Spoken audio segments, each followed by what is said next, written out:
রাজশাহীর বিভিন্ন পশু হাটে নির্ধারিত হারের চেয়ে অতিরিক্ত হাসিল আদায়ের অভিযোগ উঠেছে। এজন্য অনেক ক্ষেত্রে ক্রেতা বিক্রেতাদের দেওয়া রসিদে আদায়কৃত টাকার পরিমাণও উল্লেখ করা হচ্ছে না। এতে কোরবানির পশু কিনতে আসা সাধারণ মানুষ আর্থিক ক্ষতির শিকার হচ্ছেন। রাজশাহীর সিটি হাট থেকে সোমবার 90,000 টাকা দিয়ে একটি গরু কেনেন গোলাম মর্তজা।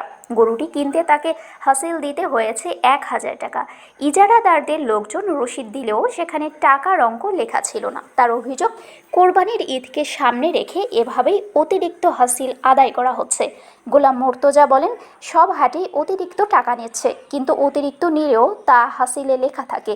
সিটি হাটে হাসিলে টাকার পরিমাণ লেখা হচ্ছে না।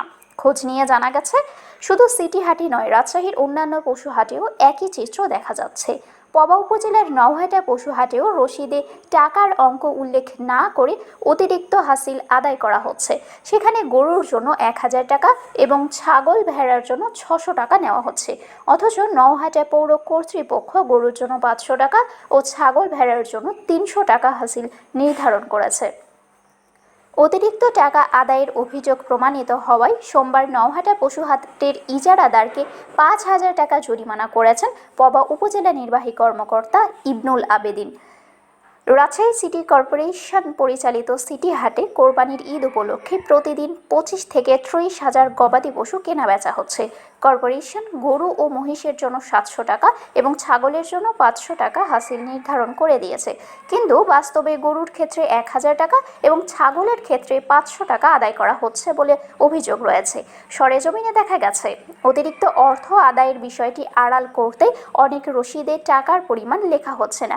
এ বিষয়ে সিটি হাটের ইজারাদারদের একজন শওকত আলী বলেন, সিটি কর্পোরেশন নির্ধারিত হারের চেয়ে আমরা 100 টাকা বেশি নিচ্ছি। হাটে গত 2 দিনে প্রায় 200টি গাড়ি মাটি ফেলতে হয়েছে। 2 ট্রাক বাঁশ খুঁটিও পুঁতেছি। কর্পোরেশন এসব কাজ করেনি, আমরা নিজেরা খরচ করেছি, সেই খরচ তুলতেই কিছু বেশি নেওয়া হচ্ছে। তিনি দাবি করেন, রসিদে টাকার পরিমাণ লেখা হচ্ছে, কিন্তু কোনো মুহুরি লিখতে ভুলে যাচ্ছে। কার কাছে এটা হচ্ছে জানতে পারলে তাকে কাজেই রাখা হবে না। সিটি হাটে অতিরিক্ত হাসিল আদায়ের বিষয়ে ব্যবস্থা নেওয়ার দায়িত্বে রয়েছেন রাজশাহী সিটি কর্পোরেশনের সচিব সোহেল রানা।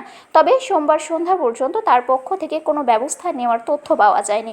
এ বিষয়ে জানতে একাধিকবার ফোন করা হলেও তিনি কল রিসিভ করেননি। অন্যদিকে নওহাটা পশু হাটের রসিদে টাকার অঙ্ক না লেখার বিষয়টি সামাজিক যোগাযোগ মাধ্যমে আলোচনার জন্ম দিয়েছে। রাজশাহীর পাখিপ্রেমী হাসনাত রনি নিজের ফেসবুক অ্যাকাউন্টে এমন একটি রসিদের ছবি প্রকাশ করে লিখেছেন, খাজনা বা হাসিলের রসিদ পাবেন, রসিদের সব কিছুই লেখা থাকবে, শুধু কত টাকা আদায় করা হলো সেটা লেখা থাকবে না। এই টাকার ভাগ কোথায় কোথায় যায়? এদেশে দুর্নীতি হবে বলে আশা করেন? এই দেশ দুর্নীতি মুক্ত হবে বলে আশা করেন? নওহাটা পশুহাটের ইজারাদার আফজাল হোসেনের সঙ্গে যোগাযোগ করার চেষ্টা করা হলে আকবর আলী নামের এক ব্যক্তি ফোন রিসিভ করেন। তিনি বলেন, এ বিষয়ে কোনো মন্তব্য করতে রাজি হননি। পবা উপজেলা নির্বাহী কর্মকর্তা ও নওহাটা পৌরসভার প্রশাসক ইবনুল আবেদিন বলেন, নওহাটা পশু হাটে অতিরিক্ত টাকা আদায়ের বিষয়টি আমার নজরে এসেছে। ভ্রাম্যমাণ আদালত পরিচালনা করে ইজারাদারকে 5,000 টাকা জরিমানা করা হয়েছে।